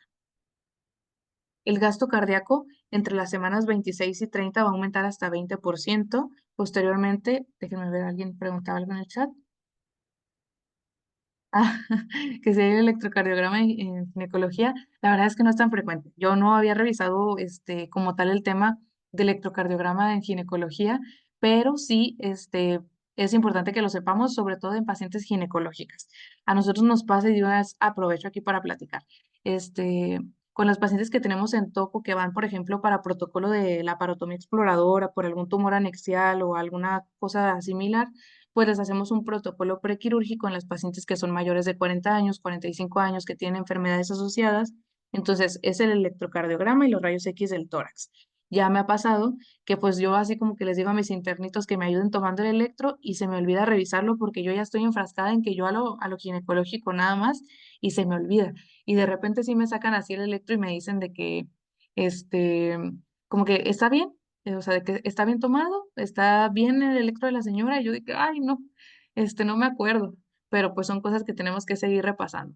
Y también aquí está muy padre que podemos aprovechar entrar, a las otras clases. Si nos dan permiso, entramos a la de electrocardiograma, para los que están tomando el curso de medicina interna. Entonces sí, no, no lo van a ver así de lleno, pero sí recuerden, o sea, no se vayan a olvidar del electrocardiograma. Y después, entre la semana 32 y 34, el aumento va a ser 10% más. Y en el embarazo múltiple ya sabemos que todo va a estar mucho más aumentado, entonces esto en 20% más todavía. La saturación de oxígeno fetal va a tener un aumento del 10% si una mujer está en trabajo de parto en decúbito lateral versus si está en supino. Esto se explica por la imagen de aquí de la derecha, que vemos una compresión de los grandes vasos cuando la paciente está totalmente acostada en decúbito supino. Si la acostamos en decúbito lateral, para cualquiera de los dos lados, realmente no hay una diferencia significativa si la acuestas del lado izquierdo o del lado derecho, pero pues ponla de un ladito y si no funciona la pones del otro. Esto lo vas a ver como un registro cardiotocográfico del bebé para ver el efecto que tiene el cambio de oxigenación. Entonces, puede aumentar incluso la saturación en el feto hasta 10% más. O sea, esto sí, pues es importante. Eh, qué bonito. A ver, ¿qué más? Oigan, ya me estoy emocionando, ya hasta quiero ir a la guardia mañana. El sistema venoso. Acerca del sistema venoso, la presión venosa femoral aumenta constantemente. Esto desde aproximadamente 8 milímetros de mercurio al inicio del embarazo hasta llegar a 24 milímetros de mercurio al término. El flujo venoso de las piernas va entonces a estar retardado durante el embarazo, excepto cuando la paciente está en una posición acostada lateralmente. Entonces, ya saben, si la paciente tiene mucho edema o al término del día empieza con muchas molestias en las piernas, pues que se acueste de ladito un ratito para que favorezca el retorno venoso. ¿Qué más asociado a esto?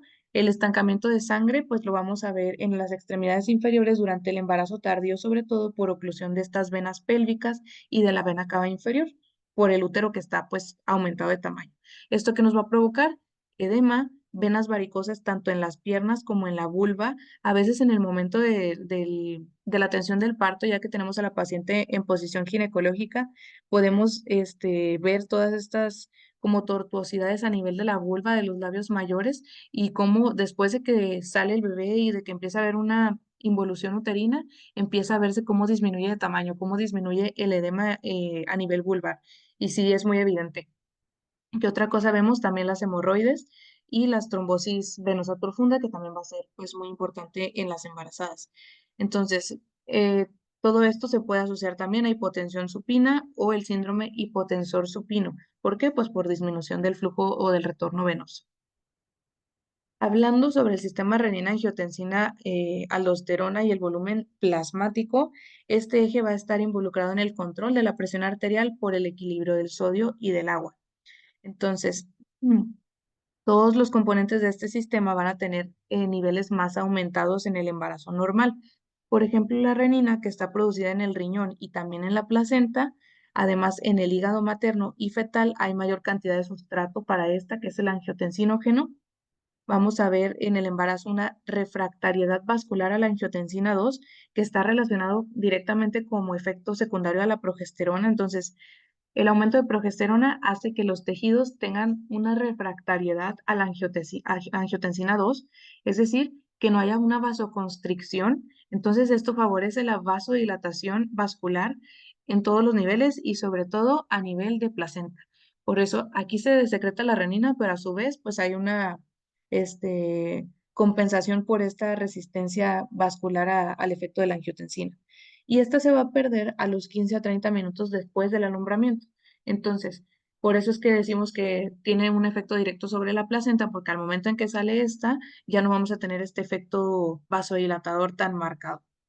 También hablando de los péptidos natriuréticos cardíacos, los vamos a encontrar en niveles normales, a pesar de que haya un mayor volumen plasmático que distienda las cámaras cardíacas, no va a haber un aumento de los péptidos natriuréticos. ¿Por qué? Porque el volumen aumentado en cantidad va a estar distribuido en todos los niveles, es decir, no está directamente asociado a un aumento de la presión o un aumento de la precarga en el corazón. Las prostaglandinas, también tenemos una producción elevada de ellas durante el embarazo y tiene un papel central en el control del tono vascular, la presión arterial y el equilibrio del sodio. Aquí hablando específicamente de dos, la prostaglandina E2, que se produce a nivel de la médula renal, se eleva a finales del embarazo y tiene un efecto natriurético, es decir, va a empezar a tirar sodio. Entonces, al final del embarazo, el cuerpo dice, ¿sabes qué? Ya voy a empezar a tirar sodio porque ya no quiero retener tanta agua. Y la prostaciclina, que es la principal prostaglandina del endotelio, esta también aumenta al final del embarazo y se hace regular. Entre ambas nos van a ayudar a la vasodilatación y Y además, su deficiencia pues se va a asociar a una vasoconstricción patológica. ¿Cuándo vamos a ver esto? Asociado a la preeclampsia también. Entonces, esta relación que hay de la prostaciclina a tromboxano en la orina, o sea, la presencia de estos en la orina, de que se hayan tirado por el riñón y asociados a la sangre materna, se considera importante como la patogénesis también de la preeclampsia. Entonces, ya vamos entendiendo que la preeclampsia se trata sobre vasoconstricción, sobre todo a nivel de esta unión útero-placentaria que disminuye el flujo sanguíneo a este nivel y por ende hay muchas complicaciones asociadas con el crecimiento fetal. La endotelina, ya me ando quedando sin voz, perdónenme. La endotelina, que es un potente vasoconstrictor, producido en las células del músculo liso endotelial y vascular, también nos van a regular el tono vasomotor y su producción es estimulada por la angiotensina 2, la arginina vasopresina y la trombina. Las endotelinas a su vez pues van a estimular la secreción del ANP, de la aldosterona y de las catecolaminas. Y la sensibilidad vascular que vemos a la endotelina no se va a alterar durante un embarazo normal. Y los niveles elevados pues patológicamente pueden desempeñar un papel en la preeclampsia. Entonces, este efecto vasoconstrictor debe estar también regulado o compensado por el efecto vasodilatador de las otras hormonas y pues para que esto todo tenga una homeostasis. En la preeclampsia vemos un aumento de la endotelina, una disminución de las prostaglandinas. Acerca del óxido nítrico, que también es un importante vasodilatador que se libera en las células endoteliales y va a conseguir que se modifique esta resistencia vascular en el embarazo. Es importante mediador del tono y un desarrollo vascular de la placenta. En el caso de la preeclampsia, ¿qué es lo que vamos a encontrar? Que no hay una síntesis normal de este. Entonces, todo por consiguiente se asocia a vasoconstricción en la preeclampsia. Y ahora sí, pasando ya de lado al tracto respiratorio, aquí vamos a ver cómo el diafragma se va a ir elevando alrededor de 4 centímetros en el embarazo. También el diámetro transverso del tórax va a aumentar 2 centímetros y la circunferencia torácica total va a aumentar hasta 6 centímetros. Vámonos hacia las capacidades pulmonares, de los volúmenes pulmonares. La capacidad residual funcional la vamos a ver disminuida en aproximadamente hasta el 30% o hasta 700 mililitros durante el embarazo. Esta capacidad se compone del volumen de reserva expiratoria, o sea, todo lo que podemos expirar después de la expiración, y va a bajar hasta 20% o hasta 300 mililitros.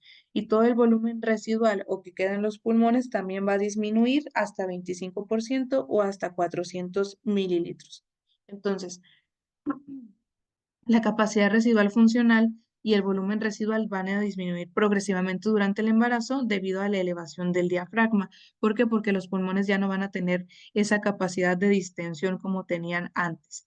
La capacidad inspiratoria también va a aumentar hasta 5 a 10% o hasta 350 mililitros durante el embarazo y por ende la capacidad pulmonar total, que es la combinación de esos parámetros antes mencionados, no va a cambiar ni disminuir, sino hasta en 5% al término.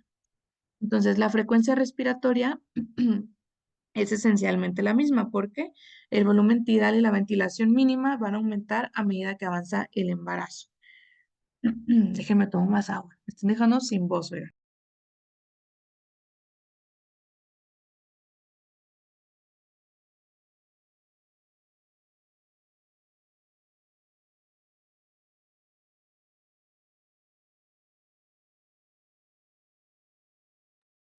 Listo, perdón.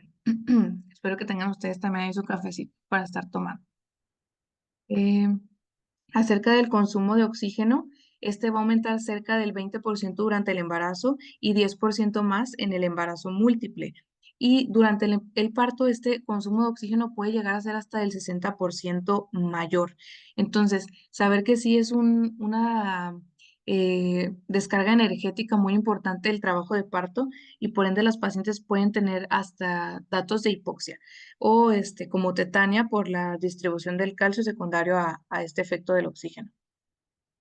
En cuanto al equilibrio ácido-base, vamos a tener una disnea fisiológica que no debería de interferir con las actividades físicas normales de la paciente y esto es el resultado de un mayor volumen respiratorio o volumen tidal o volumen corriente que va a reducir la presión de oxígeno, presión de CO2 en la sangre y paradójicamente pues nos va a causar la disnea. Entonces, esta disnea en realidad es una hiperventilación para ayudar a la excreción de presión de CO2 en la sangre y que disminuyan sus valores séricos. Entonces, el aumento del esfuerzo respiratorio en el embarazo reduce la presión de CO2 en sangre y esto, la progesterona, pues va a reducir a su vez el umbral con el que se van a activar los quimiorreceptores al CO2.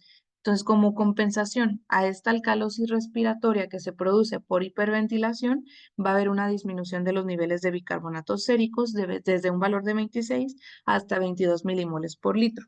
Entonces, para que quede claro, durante el embarazo vamos a ver una alcalosis respiratoria secundaria a esta hiperventilación. Y el pH sérico también va a aumentar mínimamente, lo que hace que se desplace la disociación de oxígeno a la izquierda. Esto hablando de la curva de disociación de oxígeno-hemoglobina. Igual esto lo pueden revisar en los libros. Yo sé que es un tema que se tiene que como que analizar viendo la gráfica, pero no encontré ahorita una que se viera con buena calidad. Entonces, así de forma general, lo que toda esta alcalosis respiratoria ocasiona que el pH aumente mínimamente y aumente la afinidad de la hemoglobina al oxígeno materna. Entonces, el CO2 va a estar ligeramente disminuido en la sangre, entonces lo que va a ocasionar que haya una alcalosis respiratoria. Y esto ocasiona que haya mayor afinidad de la hemoglobina materna al oxígeno, reduciendo su capacidad para liberarlo en la sangre materna, ¿sí? Entonces esto va a favorecer que no se libere en la sangre materna, sino que se libere en la sangre fetal. Ya sabemos que el feto es muy egoísta. Y esta reducción por hiperventilación ayuda a la transferencia de CO2 del desecho fetal a la madre y al mismo tiempo ayuda a que se libere el oxígeno hacia el feto. Entonces, la mamá está respirando como hiperventilando y esto hace que ella libere mayor cantidad de CO2 al exterior en forma de la respiración y a su vez su cuerpo va a decir necesito CO2, me estoy quedando sin CO2, tengo una alcalosis respiratoria. Entonces, ¿qué es lo que va a hacer? Se va a aferrar al oxígeno su hemoglobina, no lo va a soltar porque el oxígeno se intercambiaría con el CO2 de los tejidos y justamente los tejidos de la mamá dicen, me estoy quedando sin CO2, no lo voy a soltar. Entonces, hace que el oxígeno permanezca unido a la hemoglobina en el eritrocito y al momento de pasar por la circulación fetal, que en este sitio sí va a haber un intercambio del oxígeno por CO2, pues se intercambia fácilmente. Entonces, mantengamos a la mamá básicamente que en hipoxia y al bebé bien oxigenado. Entonces, ahora sí, el sistema urinario, ya casi estamos llegando hacia el término. El riñón va a crecer 1 centímetro más o menos, la tasa de filtrado glomerular va a aumentar hasta 25% en la segunda semana y 50% al inicio del segundo trimestre. ¿Qué va a pasar? Que va a disminuir la presión oncótica del plasma secundario a que hay una dilución por el aumento de volumen de las proteínas plasmáticas. Entonces, las proteínas plasmáticas se encargan de mantener la presión oncótica, es decir, evitan que se fugue el líquido al tercer espacio. Entonces, al momento de que hay una dilución de las proteínas plasmáticas, la presión oncótica disminuye y esto favorece que el líquido se vaya a filtrar en el riñón y por ende aumente la tasa de filtrado glomerular. ¿Qué más vamos a ver alterado? Que vamos a ver un flujo sanguíneo renal aumentado hasta 80% antes del final del primer trimestre y esto va a persistir hasta el término. Todo esto va a ocasionar que haya un aumento de la frecuencia urinaria, incluso ocasionando nicturia en las pacientes. Entonces, no solamente la polaquiuria o el aumento de las ganas de ir a hacer pipí se deba a la presión que hace el útero sobre la vejiga, sino también al aumento de la tasa de filtrado glomerular. Ya hablábamos antes de la relaxina, que en este caso aumenta la producción de óxido nítrico a nivel renal, favorece la vasodilatación renal y disminuye la resistencia arteriolar aferente y eferente renal. Entonces, por ende, aumenta el flujo sanguíneo renal. En el examen general de orina vamos a encontrar ciertos parámetros que nos pudieran orientar a otras patologías, pero en la paciente embarazada se puede ver como normal, como es la glucosuria. Entonces, podemos encontrarla en las pacientes porque dijimos, porque hay una disminución de la presión oncótica, todo se va a estar filtrando a nivel renal puede estar tirando glucosa, pero si la encontramos, pues de todas formas hay que buscar o descartar la diabetes, porque pues también puede estar asociada. La hematuria puede deberse a contaminación o a una infección de vías urinarias, no necesariamente a trastornos urológicos más altos. Y la proteinuria, saber que en las pacientes no embarazadas, la proteinuria se comienza a determinar a partir de un valor máximo de 150 miligramos al día. En el embarazo, este punto de corte se recorre a 300. ¿Por qué? Porque las proteínas se van a estar tirando por la orina. ¿Por qué? Porque esta tasa de filtrado glomerular está aumentada, porque hay mayor vasodilatación, porque hay mayor eh, como superficie de intercambio o de filtración. Entonces, ya de por sí la paciente embarazada va a estar tirando proteínas, pues tengo que ajustar este valor de corte. Acerca de los ureteres, se van a desplazar de forma lateral por desplazamiento que ocasiona el útero en crecimiento, y la vejiga, vamos a ver también por este desplazamiento que el trígono vesical se va a ensanchar, esto por aplastamiento básicamente, y por aumento de las presiones, pues va a haber una tortuosidad de sus vasos. La presión de la vejiga va a aumentar desde 8 hasta 20 centímetros de agua al término, y la presión intrauretral también va a aumentar de 70 a 93 centímetros de agua. Entonces, eso también va a favorecer que haya pérdidas urinarias que se pudieran estar, sobre todo hacia el término del embarazo, y esto pudiera confundirse con una ruptura de membranas. A veces las pacientes llegan diciendo de que, es que yo siento que me está saliendo líquido. Desde hace tiempo ya me sale líquido y se me moja la ropa interior, y pues hay que hacer las pruebas obviamente para descartar la ruptura de membranas. Medimos el líquido amniótico, está normal, hacemos las pruebas, no hay pérdida de líquido amniótico, pues es una pérdida de orina. Aquí dejé en este cuadrito que también vi todo esto que ya platicamos, resumido en este cuadro, los cambios en el tamaño, la dilatación, la función renal, el mantenimiento del equilibrio ácido-base y la osmolaridad plasmática. Ahora, hablando del tracto gastrointestinal, ya se nos está haciendo bien tarde. El desplazamiento cefálico del estómago y los intestinos es lo que nos va a ocasionar también un aumento de la pirosis, porque por aumento del reflujo ácido, por la pérdida de la presión del esfínter esofágico inferior, por la pérdida del peristaltismo que va a estar disminuido en el esófago.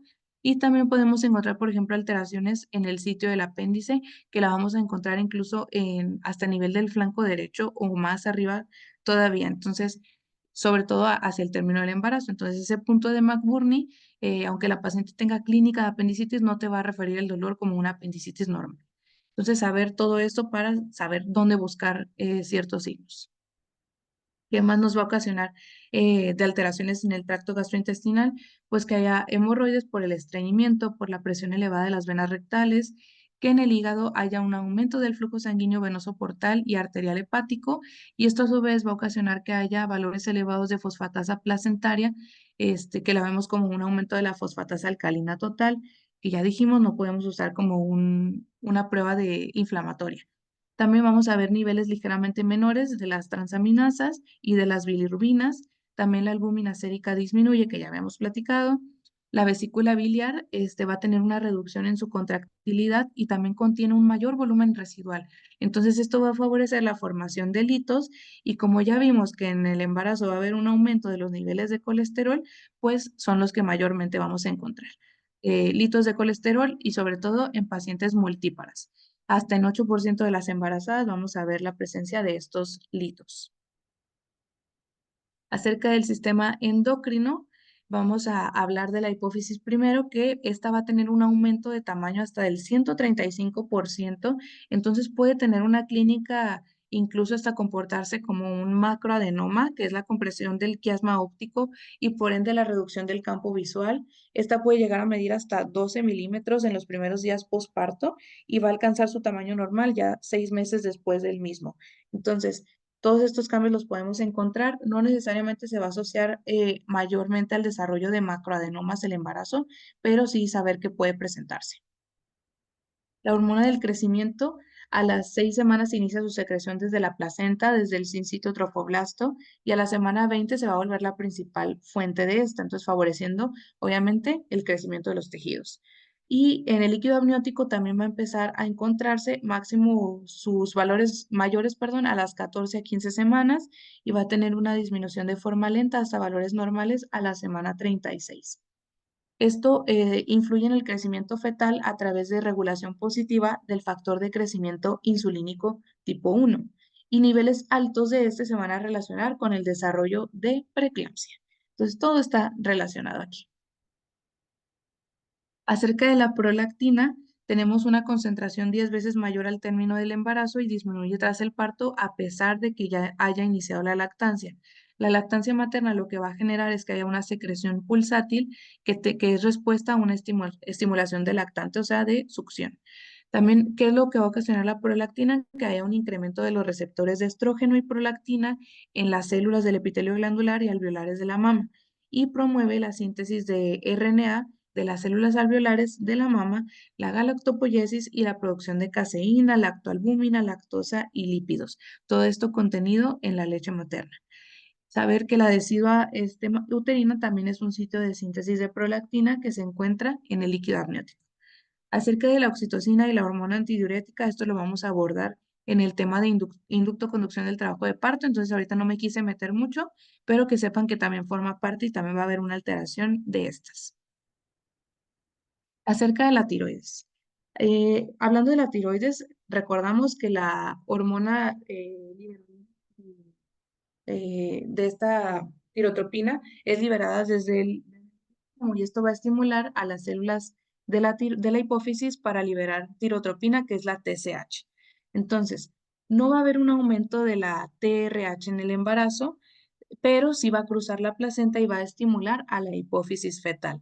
Entonces, por ende, lo que sí vamos a ver aumentado es la TSH.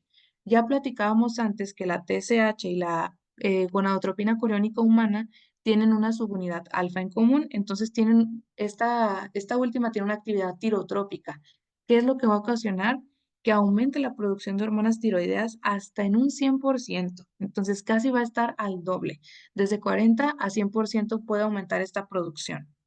¿Qué más va a pasar? Que va a haber un aumento en el volumen de la glándula de 12 mililitros en el primer trimestre a llegar al tercer trimestre.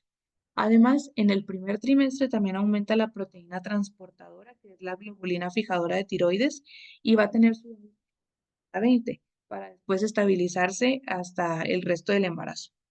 Esto que va a ocasionar que haya niveles elevados de T4 y de T3 totales, pero no los niveles de las hormonas libres. Entonces, solamente las hormonas totales sí van a estar aumentadas porque van a estar circulando mayormente, pero las hormonas libres pues van a estar en misma cantidad.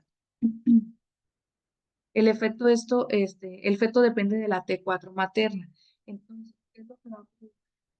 Que atraviese la placenta en pequeñas cantidades para mantener la función tiroidea fetal normal.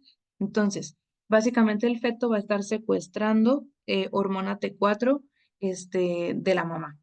La tiroides fetal va a tener un comienzo de captación de yodo hasta las 10 a 12 semanas y por ende la síntesis de TSH desde la hipófisis fetal también se produce desde la semana 20. Entonces, la hormona tiroidea fetal va a tener una acción retardada. Primero va a depender 100% de las hormonas tiroideas maternas, secuestrando primero la T4 como tal, después esta TRH de nosotros o de nosotras va a estar estimulando a la hipófisis fetal para que produzca mayor cantidad de TSH y desde la semana 20, pues es que esto va a suceder.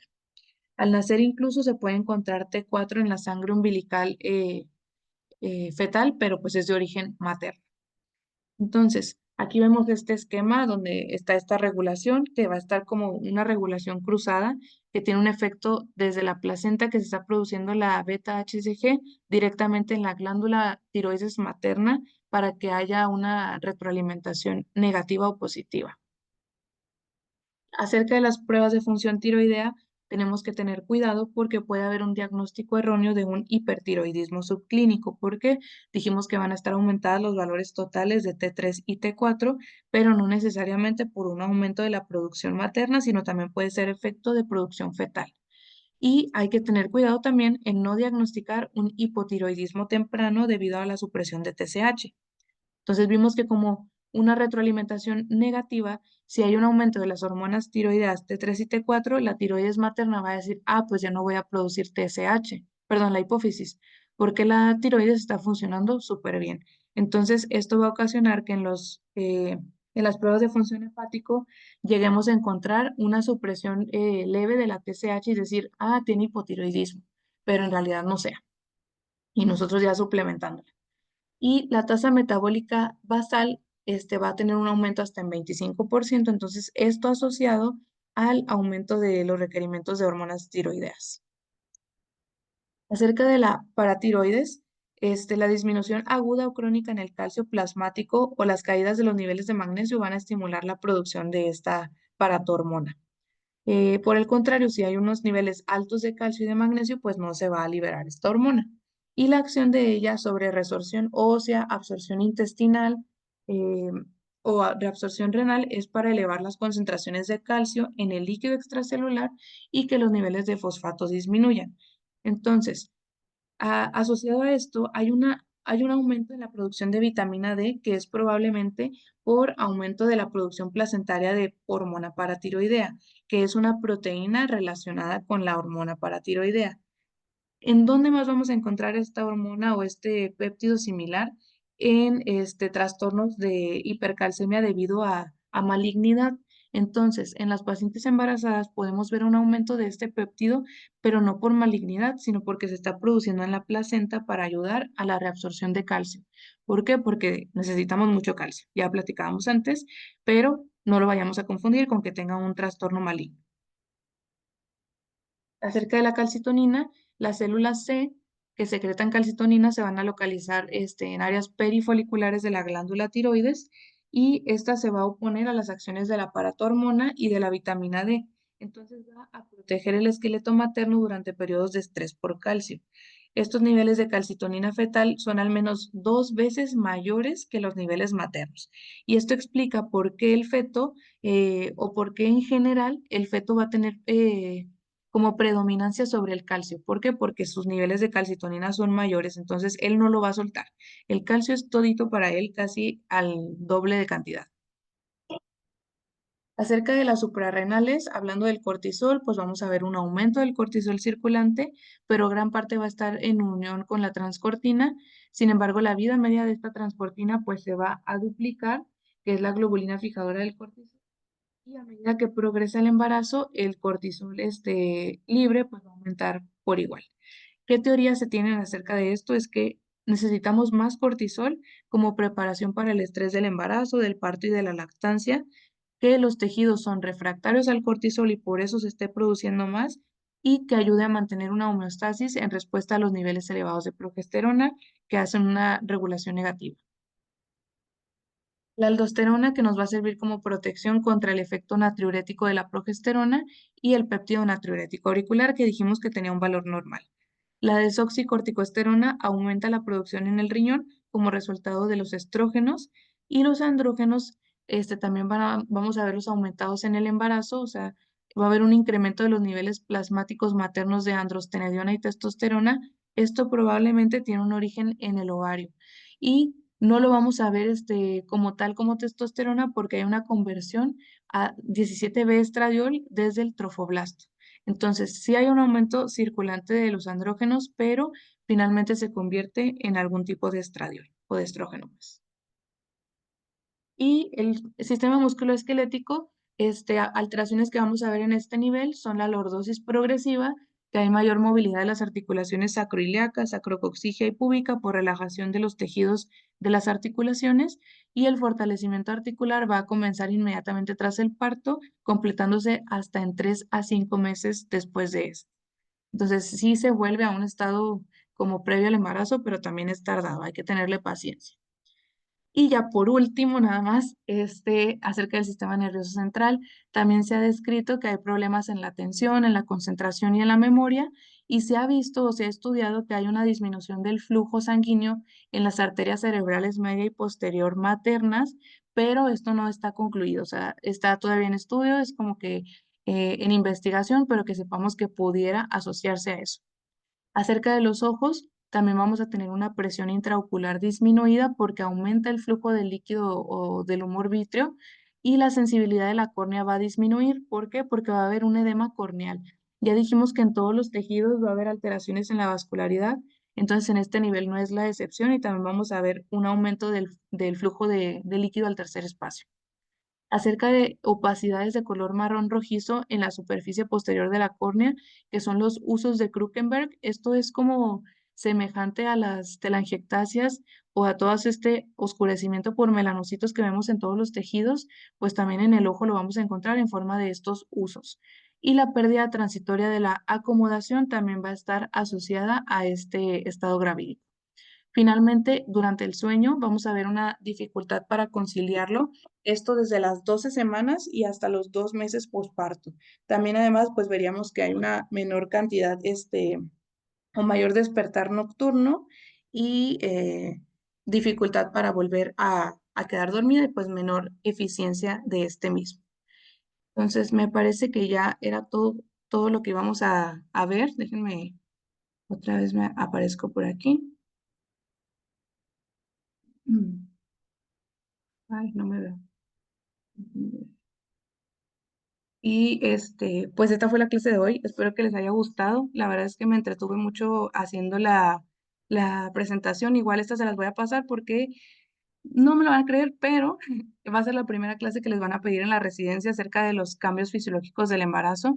Está muy entretenido, pero sí es algo que tienen que leer detenidamente porque la fisiopatología o la fisiología, yo lo veo como si fuera enfermedad esto, porque en realidad son muchos cambios que la paciente los interpreta como de que, ay, estoy embarazada, todo es bonito, pero en realidad todo está empeorando. O sea, su reserva disminuye de todos los electrolitos, o sea, se queda todos sus nutrientes van hacia su bebé y digo, muy bonito y todo, pero es desgastante.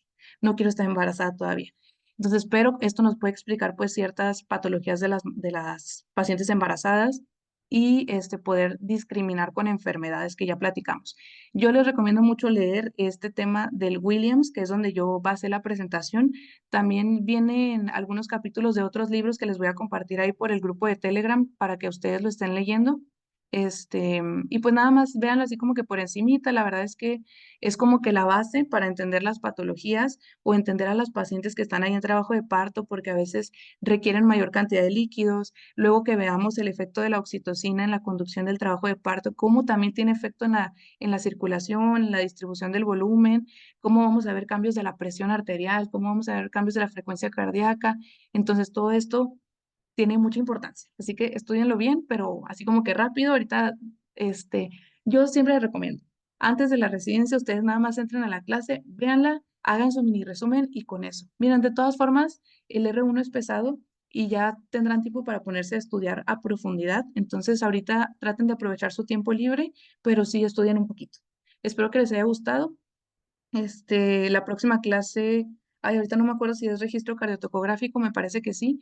Ese también está muy padre y por ahí les estaré enviando algún artículo que encontré de ACOC para que lo podamos leer, ¿sale? Antes de que nos veamos en la siguiente y también pues tengan más dudas y ahí platiquemos. Entonces, bueno, sería todo por hoy. Muchas gracias por estar acompañándonos. Espero que les esté gustando el curso. Pónganse a leer.